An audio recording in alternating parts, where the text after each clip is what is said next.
Hello everyone, welcome back to Mindful Investing. Meta platforms dropped almost 15% after earnings. At a first glance, the numbers looked very strong, but why did Wall Street react this way? In this video, I'll break down Meta's Q3 2025 results, the real reason behind the stock's sharp drop, the key risks and positives going forward, and finally, whether this is a buying opportunity or not. I'll also walk you through my valuation model, DCF calculations, and the key technical levels I'm watching, so make sure to stick around till the end. Alright, let's get started. Meta reported Q3 2025 revenue of $51.24 billion, which was up 26% year over year. A very strong top line performance driven by solid ad demand, increased pricing, and higher engagement across Facebook, Instagram, and Reels. Total costs and expenses were $30.71 billion, up from $20.4 billion a year ago, as Meta continues to invest heavily in data centers, AI infrastructure, and realty labs. That left income from operations at $20.54 billion, which translates to an operating margin of roughly 40%, still one of the best in big tech. So, on the surface, it looks like a great quarter, strong growth, expanding efficiency, and record ad performance. But there's one crucial detail in this report that changes everything. This quarter included a one time non cash income tax charge of $15.93 billion tied to the new US corporate alternative minimum tax under the One Big Beautiful Bill. That single charge pushed reported net income down to $2.71 billion and diluted EPS to $1.05. However, excluding that one time tax impact, Meta's adjusted net income would have been $18.64 billion and adjusted diluted EPS of $7.25. So the underlying business is far stronger than GAAP earnings make it look like. The stock reaction wasn't about a collapse in fundamentals, it was about the tax surprise combined with cautious guidance and a rising cost outlook. For Q4, management guided revenue between $56 billion and $59 billion, which came in a bit light versus analyst expectations. They also raised full year 2025 expense guidance to $116 to $118 billion, up from prior estimates, and projected capital expenditures of $70 to $72 billion, reflecting their massive AI and data center build out. On top of that, Realty Labs posted another large operating loss of $4.43 billion this quarter and just $331 million in revenue.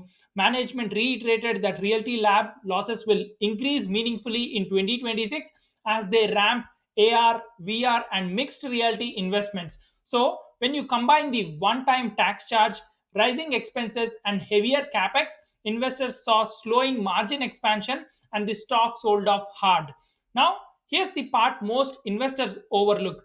Meta's balance sheet is still rock solid. They ended Q3 2025 with $44.45 billion in cash, cash equivalents, and marketable securities. That's $10.19 billion in cash and $34.26 billion in securities. Their long term debt stands at $28.83 billion, giving them one of the cleanest balance sheets among mega caps.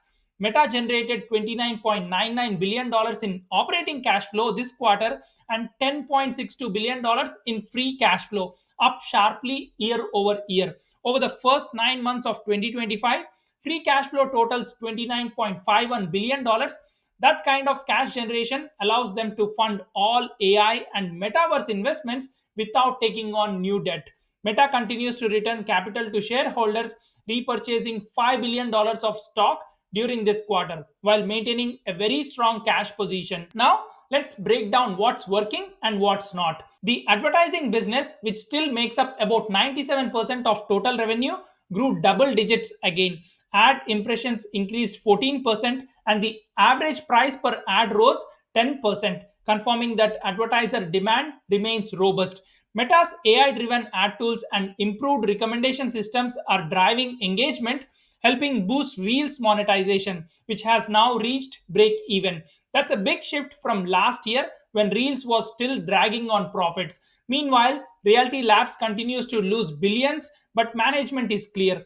These are long term bets. They are building foundational technology for AR, VR, and AI integration that could power new monetization streams years down the line. So, yes, near term spending is high, but the long term payoff could be transformational. Technically, Meta is now trading below its 200-day EMA on the daily chart and below 50-day EMA on the weekly chart, which historically acted as a strong long term accumulation zone. After an 80% run up over the past year, this correction feels like a healthy reset rather than a structural breakdown.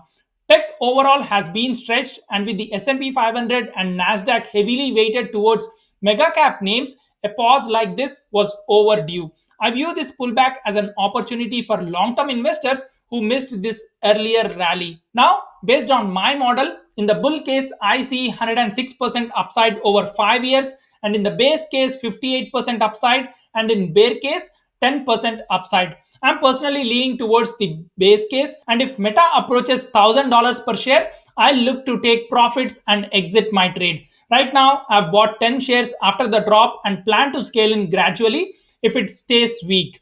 I see this as a classic example of a great business temporarily out of favor. Fundamentals intact and sentiment is shaken. So, to wrap things up, Meta's 15% drop wasn't about a business collapse, it was about $15.93 billion one time tax hit, cautious guidance for Q4, rising capex and expense growth into 2026, and a bit of valuation reset after a huge run.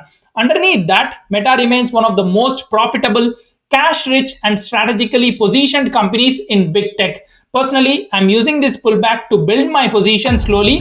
And you can also check out my stock prediction spreadsheet to see my returns and every stock I've covered so far. If you found this breakdown helpful, please like the video, subscribe, and share your thoughts in the comments. Until next time, stay patient, stay focused, and keep investing mindfully.